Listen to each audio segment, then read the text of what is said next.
Now down here where I live, just a little bit north of Miami, we have a hurricane on its way in about a couple of days. Everybody's panicking, of course, putting up the shutters, getting water, the propane tank, gas, gasoline, canned goods, whatever. Now that's exactly what I should be doing in order to protect myself and obviously protect my new home. But instead I have not one but two screenings, starting with today with a girl on the train and tomorrow with the accountant. Now that's dedication, willing to risk my home for you guys. Yeah, I'm a moron.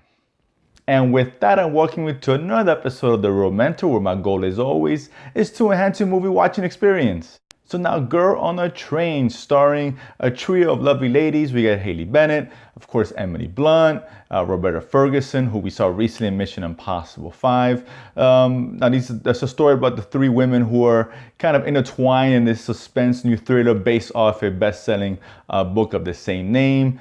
Now, I was kind of intrigued about this movie. I heard some interesting things about it. Myself, I love Emily Blunt. She's one of my favorite actresses. She can do action, drama, comedy. She's great, great looking. And for me, she almost never falters, almost.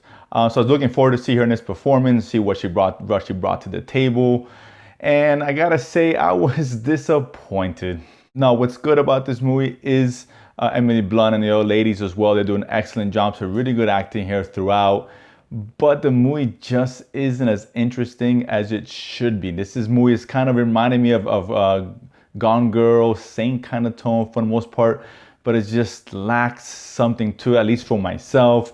Now, basically, Emily Blunt plays this woman who rides the train all day long. Apparently, she's an alcoholic.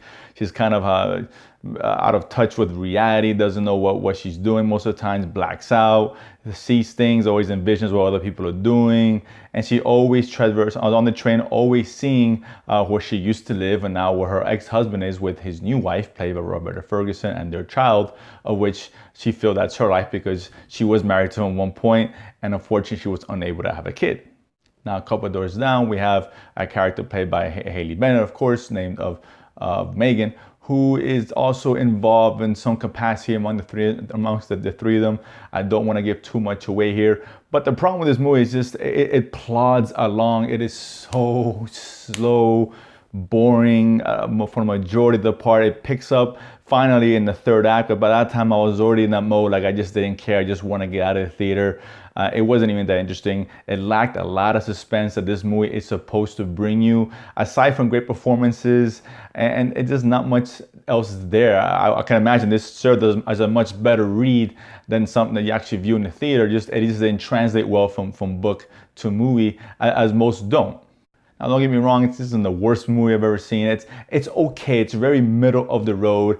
It's bland at the end of the day. As I said, it's hard for me to recommend you guys go watch it. And I'll keep this review short because I do actually have to protect my house, don't get me wrong. But it's just not very exciting. It's very boring. And it's just, I honestly, the only thing I recommend it is a Netflix and chill, put it on, get together with a significant other, and do something more interesting than to actually sit down and watch this film.